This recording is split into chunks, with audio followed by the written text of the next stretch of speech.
Hello everyone, I welcome you all once again to my education channel Prabhavi Education Hub, and in this video we are going to cover the Controller and Auditor General of India, that is short form में इसको कहते हैं CAG। ये एक बहुत ही important constitutional post है। Basically ये audit करते हैं, जितने भी पब्लिक अकाउंट है उनको ऑडिट करने का पावर है इनके पास। And this is chapter 51। So I am going to complete this whole series very soon, and this is Indian polity, and the reference for this series I have taken from the Lakshmikant book. This is again a must read book for the UPSC or any state civil service aspirant. So I am providing this material very meticulously. I am making these as a note.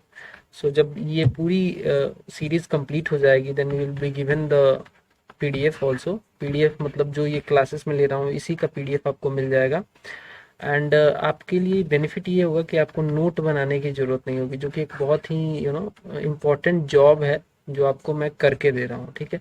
And note होने की वजह से you can revise them multiple times. पूरी polity को आप चाहो तो बहुत जल्दी जल्दी और बहुत कम समय में कई बार रिवाइज कर सकते हो। तो चलिए शुरू करते हैं। चैनल पर नए हो तो सब्सक्राइब जरूर करना, बेल आइकन को प्रेस कर लेना ताकि आपको नोटिफिकेशन मिलता रहे जब भी मैं कोई नई वीडियो डालूं। So let's begin. आर्टिकल 148 क्या कहता है? Article 148 according to the constitution ये कहता है कि एक इंडिपेंडेंट ऑफिस होना चाहिए सीएजी के लिए। कंट्रोलर एंड ऑडिटर जनरल का एक इंडिपेंडेंट ऑफिस होना चाहिए। एंड ये बेसिकली हेड होंगे Indian audit and account department के। ये ऑफिस जो होगा या फिर ये पर्सन जो होंगे controller and auditor general of India, ये हेड होंगे audit and Indian audit and account department के। He is also the guardian of public purse. तो जो जनता का पैसा होता है उसका ये गार्जियन होते हैं, बिकॉज ऑडिट वगैरह करते हैं ये। एंड नॉट ओनली सेंटर, ये स्टेट के भी पब्लिक अकाउंट्स को ऑडिट करते हैं। And his main job is to uphold the constitution as far as the financial administration is concerned. Financial administration से रिलेटेड मैटर्स में कॉन्स्टिट्यूशन को अपहोल्ड करना बाय ऑडिटिंग इनका काम है। या फिर कोई लॉ ऑफ पार्लियामेंट हो जिसमें फाइनेंशियल मैटर्स को डील किया गया है, उसको ऑडिट करके ये उन लॉज को अपहोल्ड करते हैं या फिर कॉन्स्टिट्यूशन को ओवरऑल अपहोल्ड करते हैं। नेक्स्ट पॉइंट, इनका अपॉइंटमेंट एंड टर्म क्या होता है? तो इनको अपॉइंटमेंट करते हैं president bye warrant under his hand and seal. And he basically, the CAG basically has to make and subscribe before joining as his post, before joining इनको subscribe करना पड़ता है, make and subscribe oath and affirmation, और इनको oath दिलाने का काम करते हैं प्रेसिडेंट। तो ओथ में ये क्या लेते हैं? ओथ एज ए ओथ ये लेते हैं to bear true faith and allegiance to the constitution of India, this is must, ठीक है। To uphold the sovereignty and integrity of India, then to duly and faithfully and to the best of the ability, knowledge and judgment perform the duties of his office without fear or favor, affection or ill will, and to uphold the constitution and the laws। तो ये सारे ये सब लेते हैं अपने oath में, oath and affirmation में। जो इनका कार्यकाल होता है वो 6 साल का होता है या मैक्सिमम 65 साल तक कर सकते हैं। इसका मतलब ये है कि मान लीजिए कोई सीएजी है, controller and auditor general of India है, और वो उसको नियुक्त किया गया है CAG at the age of 59 मान लो, या फिर चलो 61 मान लो। तो कितने साल के लिए और काम करेगा? वो 4 साल के लिए और काम करेगा, क्योंकि उसका मैक्सिमम एज जो है वो 65 निर्धारित किया गया है। बट अगर वो अगर मान लो 52 का है तो वो 6 साल पूरा करेगा, बिकॉज उसका अपर लिमिट यहाँ पे क्रॉस नहीं हो रहा है। तो अगर अपर लिमिट क्रॉस ना हो तो पूरा 6 साल करेगा, अगर अपर लिमिट 65 हो जाए तो कम में ही उसको उसका कार्यकाल समाप्त हो जाएगा। ही can also resign, he can also resign from the office by addressing his resignation letter to the president। President को एक रेजिग्नेशन लेटर देके रिजाइन भी कर सकते हैं। And he can also be removed by the president on the same grounds as there for the जज of a supreme court. तो कहने का मतलब ये है कि जो ग्राउंड होता है जज को हटाने का सुप्रीम कोर्ट का, वो बहुत ही डिफिकल्ट होता है। तो कहीं ना कहीं इनके जो टेन्योर की सिक्योरिटी मिलती है, कॉन्स्टिट्यूशन में हटाने के लिए डिटेल प्रोविजन दिया गया है। मतलब कि जो जज को हटाने का प्रोसेस है, सेम इनका भी प्रोसेस है। एक रिजोल्यूशन लाना पड़ेगा, रिजोल्यूशन को दोनों सदनों में स्पेशल मेजोरिटी के साथ पास करना पड़ेगा, तभी जाके इनको हटाया जा सकता है। तो इनको हटाना बहुत मुश्किल होता है। इससे कहीं ना कहीं इनका जो ऑफिस का इंडिपेंडेंस है वो भी इम्पोर्टेंट है और उसको अपहेल्ड किया जाता है इसी के द्वारा।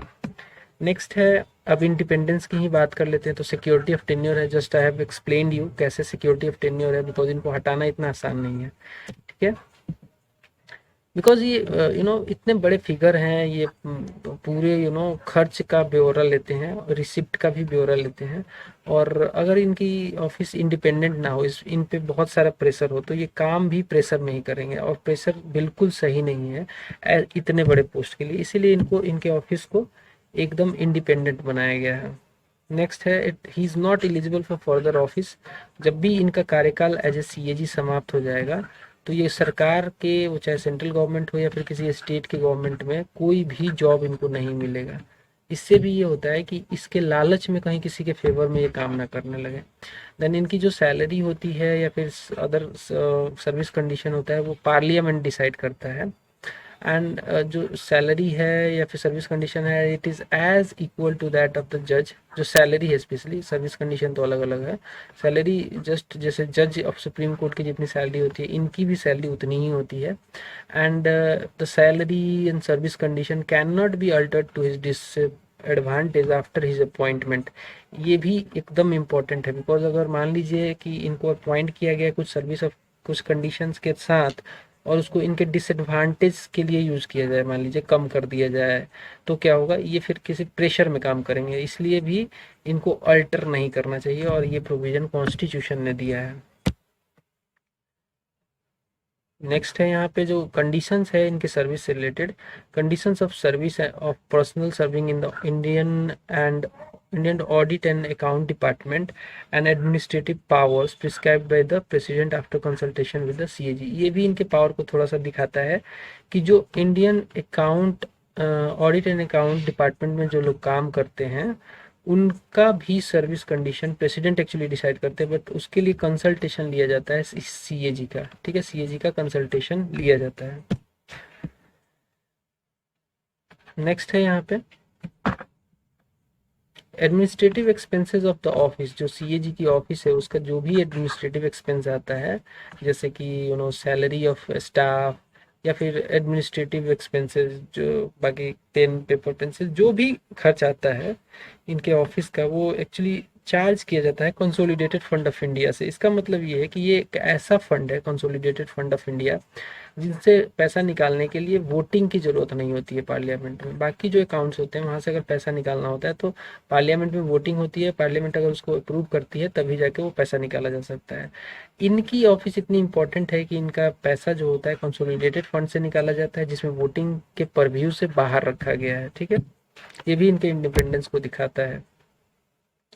नेक्स्ट है, no minister can represent the CAG in parliament in both the houses. तो सीएजी अपना काम खुद ही करते हैं, ऐसा नहीं है कि इनको रिप्रेजेंट कोई मिनिस्टर करेगा। वो एक इंडिपेंडेंट व्यक्ति हैं, इंडिपेंडेंट ऑफिस होल्ड करते हैं, तो इनको कोई भी रिप्रेजेंट नहीं कर सकता है दोनों हाउसेस में। And even no minister can take any responsibility और for the action taken by CAG. तो सीएजी ने मान लीजिए कोई भी एक्शन लिया, उसकी रिस्पॉन्सिबिलिटी कोई मिनिस्टर भी नहीं ले सकता है। तो ये बहुत ही इंडिपेंडेंट है, और इनकी इंडिपेंडेंस बहुत ही जरूरी है, ठीक है। नेक्स्ट देखते हैं इनकी ड्यूटीज एंड पावर्स क्या क्या होते हैं। तो आर्टिकल 149 ने इनकी ड्यूटीज एंड पावर्स को एक्सप्लेन किया है, बृहत्तर पे इसमें प्रोविजंस दिए गए हैं। It authorises the parliament to prescribe the CAG's duties, power and conditions of the service act 1971। कहने का मतलब है कि ये छोड़ दिया गया है आर्टिकल 149 के द्वारा कि ये डिसाइड करे कि क्या ड्यूटीज होनी चाहिए और क्या पावर्स दिए जाने चाहिए सीएजी को। इसी के अकॉर्डिंगली पार्लियामेंट ने एक एक्ट पास किया था 1971 में, जिसका नाम है CAG's duties powers conditions of service act 1971, और इसको अमेंड भी किया जा चुका है एक बार 1976 में, to separate the accounts from audit in central government, ठीक है। एक बार अमेंडमेंट भी हो चुका है। अब ये इसका मतलब क्या है, to separate accounts from audit in central government. तो इसमें क्या होता था कि जो अकाउंट है सेंट्रल गवर्नमेंट का, उसके लिए पहले कोई डिपार्टमेंट नहीं हुआ करती थी, उसके देख रेख में नहीं रहता था ये सीधा देख रेख में रहता था सीएजी के। तो बाद में इसके लिए एक डिपार्टमेंट बना दिया गया और उसके बाद ही अमेंड किया गया इसको कि भाई सीएजी के की अब जरूरत नहीं है कि इनके देख रेख में सेंट्रल जो अकाउंट है वो रहेगा। तो इसको हटा दिया गया और इसको हटाने के लिए चूंकि एक्ट को अमेंड करना पड़ता है तो उसको अमेंड किया गया था 1976। लेकिन अभी भी सीएजी के हाथ में फुल कंट्रोल है, स्टेट्स की जो अकाउंट्स हैं उनको ये अपने कंट्रोल में रखते हैं। कंट्रोल इन द सेंस कि ऑडिटिंग पार्ट को कंट्रोल में रखते हैं।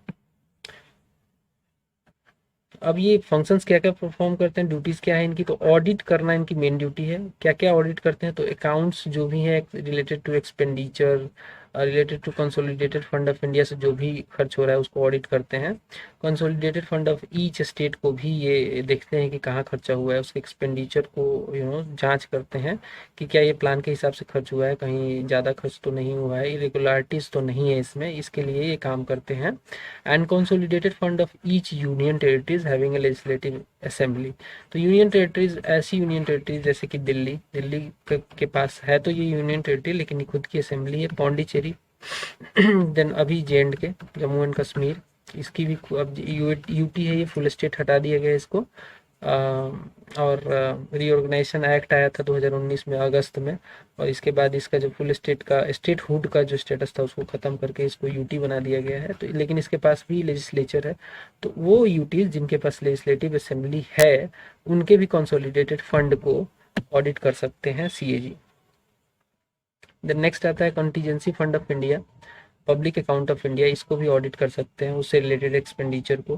Contingency fund of each state and public account of each state, सब में जितने भी एक्सपेंडिचर होते हैं उसको ये ऑडिट कर सकते हैं। Then he can also audit all trading, manufacturing, profit and loss accounts, balance sheets and subsidiary accounts kept by any department of central government और the state government.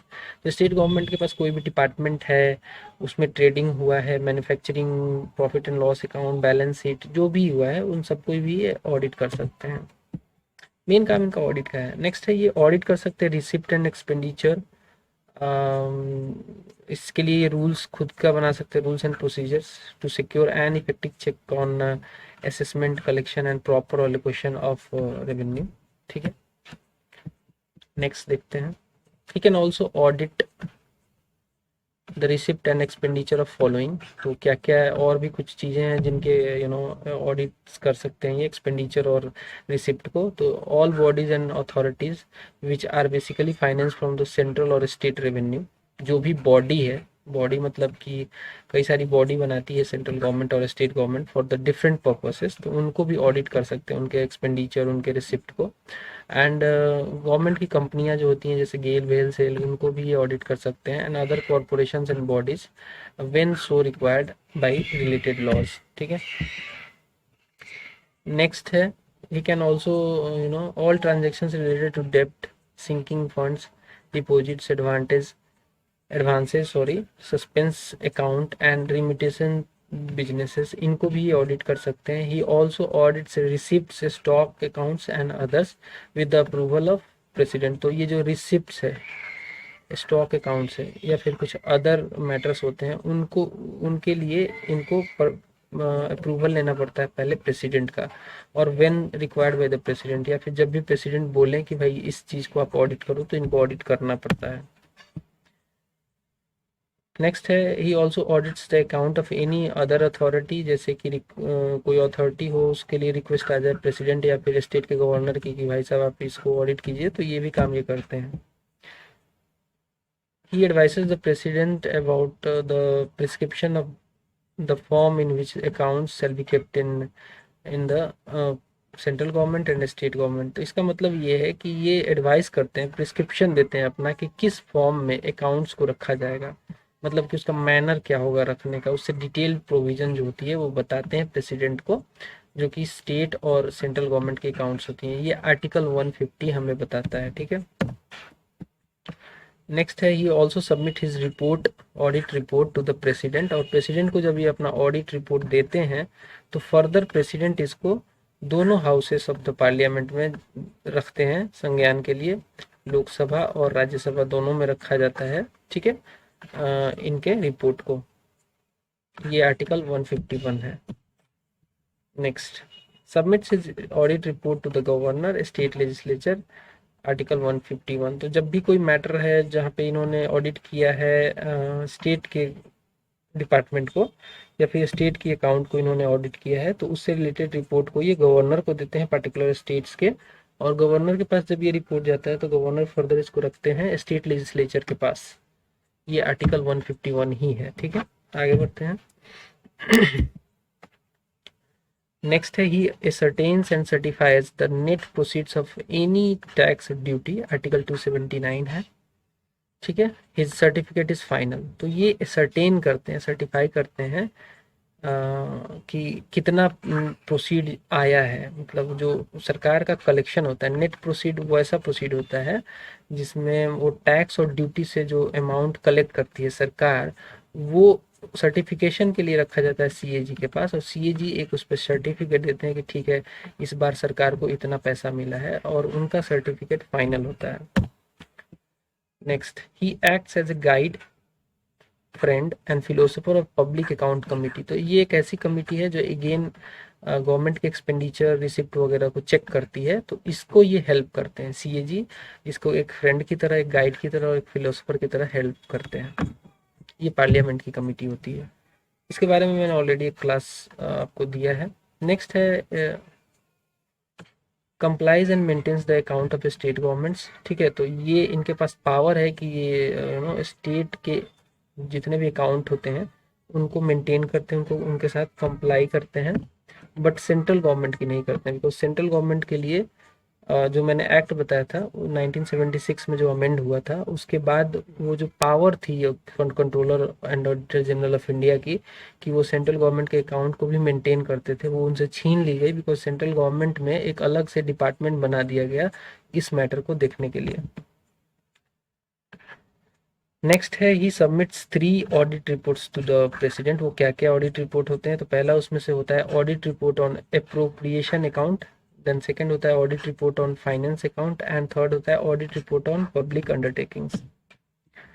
Next, appropriation account compare the actual expenditure with the expenditure sanction. तो appropriation account का मतलब यहाँ पे मैंने बता दिया आपको कि क्या होता है।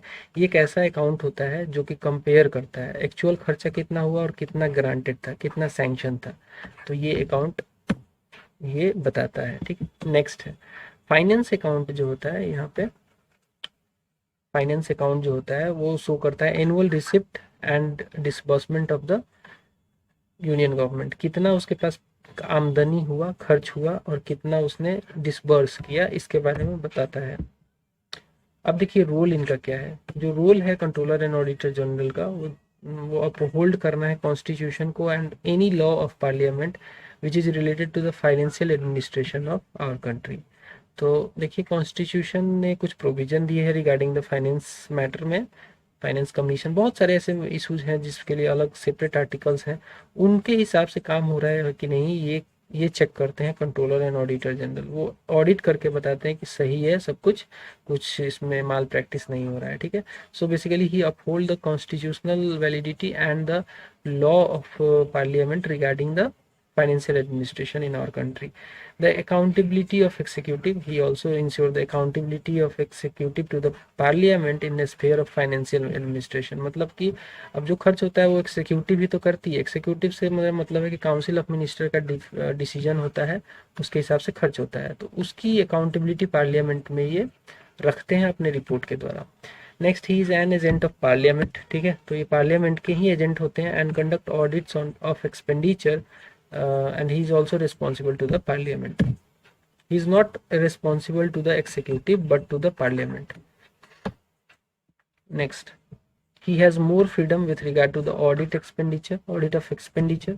मतलब जब भी एक्सपेंडिचर से रिलेटेड ये कुछ ऑडिट करते हैं तो उसमें अपना खुद का कोड, खुद का मैनुअल वो बना सकते हैं, लेकिन जब भी ये रिसिप्ट्स वगैरह को या फिर स्टोर्स वगैरह को या फिर स्टॉक्स वगैरह को ये जब भी ऑडिट करते हैं तो उसमें ये खुद का कोड नहीं बना सकते, खुद का मैनुअल नहीं बना सकते, जो सरकार इनको बताती है उसी के हिसाब से इनको काम करना पड़ता है। नेक्स्ट है, he do not only do the legal and regulatory audit but he also conduct the propriety audit। अब इनका मतलब समझो, लीगल एंड रेगुलेटरी ऑडिट क्या होता है? ऐसी ऑडिट जो इनको दी गई है, जो इनको करना ही करना है, मतलब कि जो खर्च हुआ है उसको जांच करें, उसकी ऑडिट करें। लेकिन जो प्रोपराइटी ऑडिट होता है वो वो ऐसा ऑडिट होता है जिसमें एक्चुअली इकोनॉमी के हिसाब से सोचा जाना चाहिए। मतलब कि इतना खर्च हुआ है तो ज़्यादा खर्च हुआ है, इतना खर्च हुआ है तो कम खर्च हुआ है, मतलब इकोनॉमिकली सरकार ने खर्च किया है कि नहीं, वैसी ऑडिट को प्रोपराइटी ऑडिट कहते हैं। तो ये करते हैं, ये दोनों काम करते हैं, लीगल एंड रेगुलेटरी ऑडिट भी करते हैं, प्रोपराइटी ऑडिट भी करते हैं। लेकिन प्रोपराइटी ऑडिट जो होती है इनकी, ये डिस्क्रिशनरी होती है, मतलब ये चाहे तो कर सकते हैं, नहीं चाहे तो नहीं भी कर सकते हैं। ठीक है, चाहे तो कर सकते हैं, नहीं चाहे तो नहीं भी कर सकते हैं। लेकिन ये जो दोनों ऑडिट होती है, लीगल एंड रेगुलेटरी ऑडिट, ये इनको कंपल्सरली इनका जॉब है, इनको करना ही करना है। जब भी कोई सीक्रेट सर्विस एक्सपेंडिचर होता है, वहां पे इनका जो ऑडिटिंग का पावर होता है वो कम हो जाता है। He can not call for particulars of expenditure because सरकार कहती है कि this is secret expenditure, and वो सर्टिफिकेट इनको लेना पड़ता है जो सरकार इनको देती है कि ये खर्च हुआ है, ये सर्टिफिकेट ले लो और इसको मान जाओ। तो जब भी सीक्रेट सर्विस एक्सपेंडिचर होता है, जैसे कि कई बार डिफेंस डील्स हो जाते हैं या फिर कई सारे ऐसे एक्सपेंडिचर हैं जो कि सीक्रेट सर्विस एक्सपेंडिचर कहे जाते हैं, उसमें इनका रोल ऑडिटिंग में कम हो जाता है। नेक्स्ट है, CAG is fulfilling the role of an auditor general only and not that of controller। इसका मतलब ये है कि देखिए, अब इस पॉइंट को समझने के लिए थोड़ा ध्यान से सुनना। चूंकि इनका नाम है controller and auditor general of India, लेकिन ये ओनली ऑडिटिंग का काम करते हैं, कंट्रोलिंग का काम नहीं करते। कंट्रोलिंग का मतलब होता है कि अकाउंट्स पे कंट्रोल है कि नहीं। कहने का मतलब है कि ब्रिटेन में क्या होता है, जो कंट्रोलर एंड ऑडिटर जनरल होते हैं वहाँ के, ब्रिटेन की जो सरकार होती है, कोई भी पैसा निकालने से पहले उनसे परमिशन लेती है। हमारे कंट्री में ऐसा नहीं होता, पैसा पहले खर्च हो जाता है, बाद में CAG को टास्क दे दिया जाता है कि ऑडिट कीजिए। मतलब उनके खर्च के लिए उनसे कोई भी परमिशन नहीं लिया जाता है। मतलब ये जो कंट्रोलर वाला जॉब है ये वो नहीं करते हैं, ठीक है, ओनली ऑडिट करते हैं हमारी कंट्री में, जबकि ब्रिटेन में दोनों काम वो करते हैं। आगे बढ़ते हैं, CAG एंड कॉरपोरेशन। तो जो कॉरपोरेशन हैं हमारे देश में, और वहाँ पे CAG का रोल जो है कंट्रोलिंग ऑडिटिंग के मैटर में वो कम हो जाता है। Role of CAG in the auditing of public corporation is limited. कैसे? इसको 3 भाग में डिवाइड किया गया है। कुछ जो कॉरपोरेशन हैं, some corporation are audited totally and directly by the CAG, जैसे कि Damodar valley corporation, oil and natural gas commission जिसको ONGC कहते हैं, then Air India, Indian airline corporation and others, इसको डायरेक्टली CAG करते हैं, इसमें कोई इशू नहीं है, इसमें पूरा पावर रहता है इनको। लेकिन कुछ ऐसे कॉरपोरेशन हैं जैसे कि central warehousing corporation, Indian finance corporation and कुछ अदर, वहाँ पे जो इनका पावर है वो कम है थोड़ा सा, बिकॉज वहाँ पे जो ऑडिटिंग है वो किया जाता है प्राइवेट प्रोफेशनल ऑडिटर्स के द्वारा। एंड लेकिन बात ये है कि इनको अपॉइंट कौन करता है? Central government in consultation with the CAG। तो यहाँ पे कंसल्टेशन CAG का लिया जाता है, लेकिन खुद ये ऑडिट नहीं करते हैं। हालांकि ये सप्लीमेंट्री ऑडिट कर सकते हैं, लेकिन जो मेन ऑडिट है वो प्राइवेट प्रोफेशनल ही करते हैं। तो यहाँ पे इनका पावर थोड़ा कम हो जाता है। और कुछ ऐसी भी कॉरपोरेशन हैं जैसे कि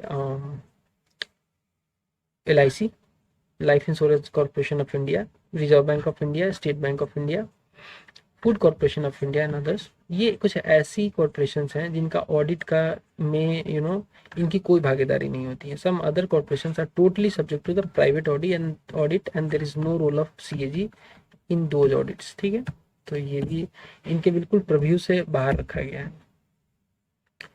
नेक्स्ट है, 1968 में एक ऑडिट बोर्ड बनाया गया जो कि CAG के ऑफिस का पार्ट है। ठीक है, ये बोर्ड है जो कि CAG के ऑफिस का पार्ट है। ये बेसिकली जो टेक्निकल एस्पेक्ट होता है ऑडिट का उसको डील करता है। ठीक है, to handle the technical aspect of audit of specialised enterprises like engineering, iron and steel, chemicals and so on, this audit board do lot of job. ये CAG को हेल्प करता है। ठीक है, CAG के ऑफिस का ही ये पार्ट है। एंड ये बना था after the recommendation of administrative reform committee जो बनी थी, उसके रिकमेंडेशन के बाद ही ये बना था ऑडिट बोर्ड। इसमें इसका जो कॉम्पोजिशन है, इसमें एक चेयरमैन होते हैं और 2 मेंबर होते हैं जो कि अपॉइंट किए जाते हैं सीएजी के द्वारा। अब देखिए, एक व्यक्ति हैं जिनका नाम है अपलेवी। इन्होंने क्रिटिसाइज किया है हमारे सीएजी को, इस पोस्ट को ही काफ़ी क्रिटिसाइज किया गया है। तो क्यों किया है वो भी जानना जरूरी है। इनका पूरा नाम है पॉल एच एपलेवी। इन्होंने 2 रिपोर्ट तैयार किया था इंडियन एडमिनिस्ट्रेशन पे, और बहुत ही क्रिटिकल थे ये सीएजी के पोस्ट पे। इन्होंने कहा CAG should be relieved of the responsibility of audit. इन्होंने कहा कि बिल्कुल हटा ही दो, ये पोस्ट ही हटाओ। क्यों? क्योंकि इन्होंने कहा कि ये एक इनहेरिटेंस है जो कि कॉलोनियल रूल से लिया गया है। ब्रिटेन जब हमारे देश पे शासन कर रहा था, उस समय सीएजी की पोस्ट थी और उसी को हमने कंटिन्यू कर दिया है, इसकी जरूरत ही नहीं है। इन्होंने पहला ग्राउंड दिया। दूसरा बोला auditing has a repressive and negative influence. बोला कि ऑडिटिंग करने से क्या फायदा है यार, एक रिप्रेसिव इन्फ्लुएंस होता है और नेगेटिव इन्फ्लुएंस होता है, कोई फायदा नहीं होता। खर्च हो ही गया तो ऑडिट करके क्या करोगे। नेक्स्ट इन्होंने कहा कि the parliament has failed to define the functions of CAG as the constitution contemplated it would do. तो देखिए, कॉन्स्टिट्यूशन ने छोड़ा था ये कि पार्लियामेंट डिसाइड करेगी कि क्या फंक्शंस सीएजी प्ले करेंगे, लेकिन पार्लियामेंट ने कुछ बहुत अच्छे से डिफाइन नहीं किया है। हमारी कंट्री की बात करें तो सीएजी की रिस्पॉन्सिबिलिटी को, इनके फंक्शंस को बहुत अच्छे तरीके से डिफाइन नहीं किया है, इसलिए भी ये जो ऑफिस है ये इनइफेक्टिव दिखता है। ठीक है। इन्होंने नेक्स्ट जो ग्राउंड दिया वो बोला कि auditors do not know and can not be expected to know very much about the good administration because they are auditors, they can not be administrators. Their job is related to finding out the errors in audit and auditing only। ठीक है। तो ये बोला कि they cannot be good administrators। तो ये एक ground दिया। हालांकि हर ग्राउंड सही नहीं होता है, बट ये ग्राउंड इनके हैं। नेक्स्ट इन्होंने बोला कि a highly pedestrian function with a narrow perspective and very limited usefulness। तो बोला कि इनका फंक्शन बहुत पेडिस्ट्रेनियन टाइप का है और बहुत ही नैरो पर्सपेक्टिव का है, वेरी लिमिटेड यूजफुलनेस है इसका। अब ये क्या कहते हैं, पोस्टमार्टम करते हैं। ठीक है। जब खर्च हो गया तो पोस्टमार्टम करते हैं उसका। एक्चुअली इनका कंट्रोल होता है कि इनसे परमिशन लिया जाता है, कि खर्च करने से पहले इनसे परमिशन लिया जाता है, तब तो सही रहता है। ये बस पोस्टमार्टम करते हैं। खर्च हो गया तो ये बस सीएजी साहब सामने आ जाते हैं और उसका ऑडिट करके निकल जाते हैं, रिपोर्ट देके निकल जाते हैं। ठीक है। कोई एक्शन भी नहीं ले सकते ये। नेक्स्ट है, a deputy secretary in department knows more about the problems in the department than the CAG and his entire staff। तो बोला ठीक है, ये ऑडिट तो कर देते हैं, लेकिन जो डिपार्टमेंट की प्रॉब्लम होती है वो ये नहीं जानते हैं कि क्यों खर्च में क्या है, कैसे क्या है। ये डिपार्टमेंट के प्रॉब्लम को नहीं जानते हैं, बस ये ऑडिट करके निकल जाते हैं। एक जो डिप्टी सेक्रेटरी होता है वो इनसे ज़्यादा जानता है। ओवरऑल कहें तो एपलेवी ने काफ़ी क्रिटिसाइज किया है सीएजी के जॉब को, इनकी रोल एंड रिस्पॉन्सिबिलिटी को, इनके पोस्ट को। So overall that's all from this video. I hope कि आपको ये वीडियो पसंद आया होगा। पसंद आया तो एक लाइक मारना, शेयर कर देना दोस्तों के साथ, and subscribe to this channel। This is many times I'm saying you guys are not subscribing my channel, and definitely you should subscribe, press the bell icon also so that you can get the notification। बहुत कम like मारते हो आप लोग, like भी करो। जो भी देखेगा यहाँ तक देखा उसको लाइक करना पड़ेगा। That's all, bye।